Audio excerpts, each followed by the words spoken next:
Hello everyone. Let's head on to our first case. Case 1. Am I the bad person for refusing to stop bringing my wife's homemade Mexican lunches to work? I, 34M, work in construction, and my wife, 32F, makes me the best lunches.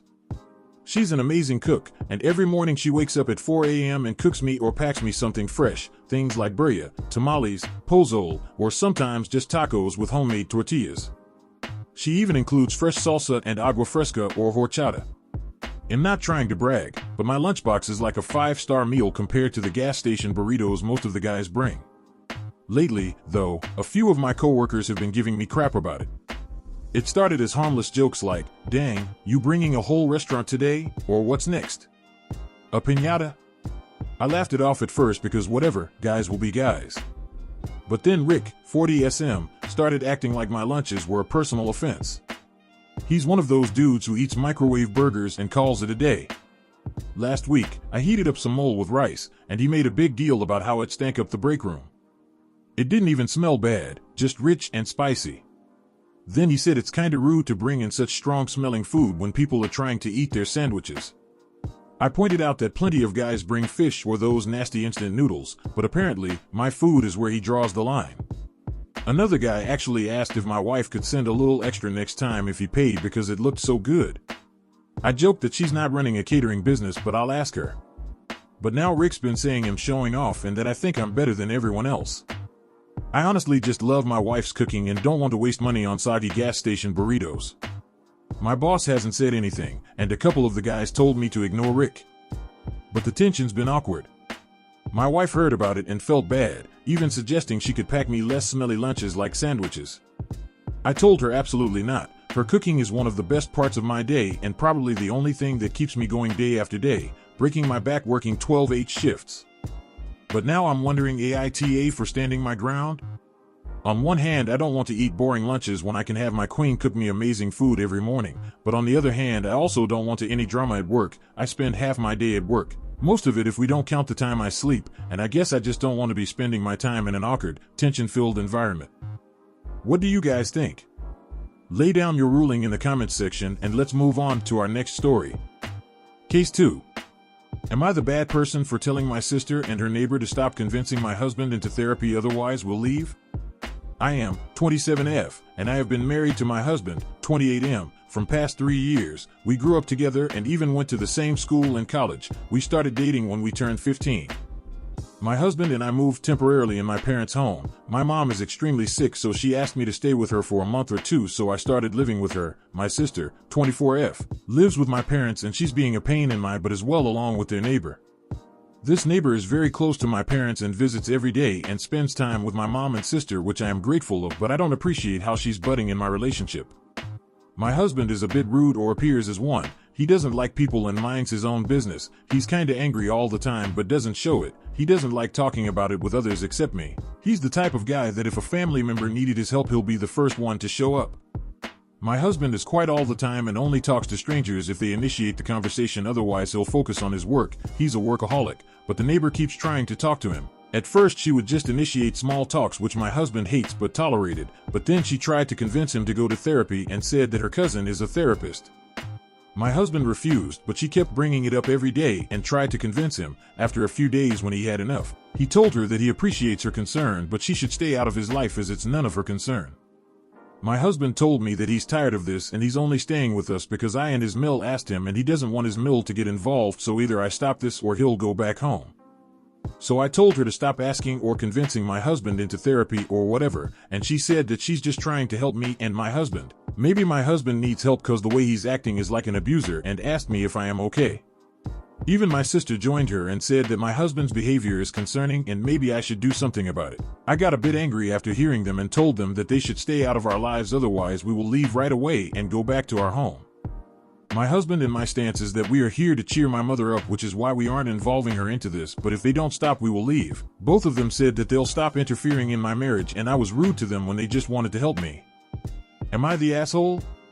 I get they were trying to help me, but who would get this pushy? I don't even know her properly. Forgive me for a long post and for my English. What do you guys think of this one? Let us know in the comments section and let's move on to our next story. Case 3. Am I the bad person for telling my sister nobody was surprised when her kid said he did not care she was alive or not? I come from a big family. We are 5 siblings, 2 sets of twins, 50F my sister, her twin died in utero, 47M me and my brother, 42F my other 2 sisters. We are taking about our biggest one. My parents were really careful to not parentify him because they both had the same fate in their family. They took good care of us, all of us have fruitful and satisfying careers. The problem is, at least for my sister, they didn't push us there. They encouraged, but they never had the expectation. This was a problem for my biggest sister. She always found them lazy and unmotivated, and she limited contact with us after she graduated law school. She has become a really successful lawyer, married to a renowned surgeon, who was my friend from medical school, a really ambitious guy who is also a real OCD, and had his son at age 32 via IVF. It was all planned. After she had her son, aka my nephew, she started to push him really hard. She was trying to make him read at age 2, she sent him to piano lessons from age 4 and had one-to-one tutors since he was first grade. He was never allowed to have free time and every moment of his life was curated. The only time slot he had was Saturday afternoon and where he would visit my parents, and we always planned events and free time for him. His teenage years was absolute hell. He was forced beyond his capacities by my sister and BIL, and when he was 16, he tried to commit suicide at the hospital BIL works at by stealing benzo from the nurse counter. After that, he had a good time in the inpatient ward, 5 months in ward, 3 months in a group home, and after that, he wanted to stay with me. I am the only one from my siblings who does not have a kid, and I live with my husband in a 3-store villa so he can have the roof to himself. BIL had an awakening and he divorced my sister after this. Him and nephew had a year of family therapy, and last summer he moved in back with BIL, and he also decided to pursue medicine. I don't live in US. Medical school starts directly after high school and it is 6 years. During that time, my sister really dug into her heels. She blamed us and my BIL for letting him to be weak. She said he was alive and he had to endure this so he could become resilient and untouchable.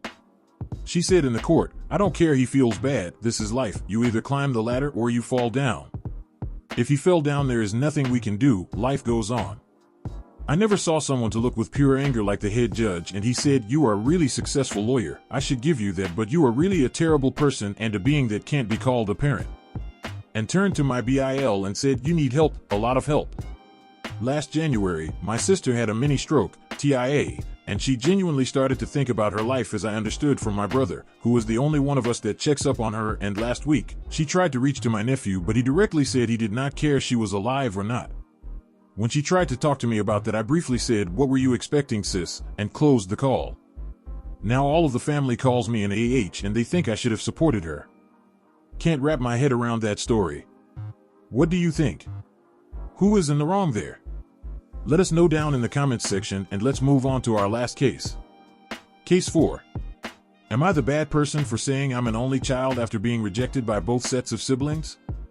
I'm 25M, a double affair baby, meaning my mom and dad were both married to other people, cheated on their spouses, and conceived me. They ended up marrying each other after their divorces were finalized, and they raised me together. Their kids from their first marriages did not accept me and do not claim me as a sibling. I always felt their hostility when I was a kid. They were all moved out by the time I was 9, and I saw them a handful of times after, the last being 7 years ago. And those handful of times they were very clear about not wanting to talk to me and how I was not their brother or their family. I mean, one even told me the world would be a better place if I'd never been born or if I had died. Because of all this, I claim I'm an only child when people ask. I never say I have siblings, half or otherwise. That's just my preference and I find it easier.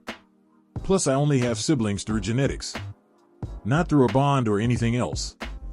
I'm pretty sure they would all leave me for dead on the side of the road if the chance ever occurred. This became a topic because I'm engaged to the cousin of a former childhood friend. He and I were friends most of our lives until we hit junior year, and he turned into a real dick and our friendship ended. My fiancée and I met years later, and she knows my background, and she said she would also consider me an only child also. So she has 0 issues. She also has issues with her cousin. I didn't even realize they were related until a while later. But in the last couple of months he's appeared at a couple of family parties, and he brought up the fact I claimed the only child label. He never had an issue with it before, but he said I was being childish and a liar by claiming that I am. Then I have a few relatives, not my parents, I'm no contact with them, who get upset when they realize I don't claim my siblings. We have discussed how if they don't claim me or count me when talking about siblings they have, then I won't count them. The family members tell me that could change and I could avoid awkwardness by letting people know, so if I have a relationship with any of them in the future I won't end up with egg on my face. Am I the bad person? You've sat down, you've listened. Now, it's time to state your ruling. What is it gonna be? Let us have it down in the comments section down below. Thank you for watching. Please like this video if you enjoyed it and subscribe for more cases like these. In life, we may run, but we can never hide from true justice. Stay safe, everyone.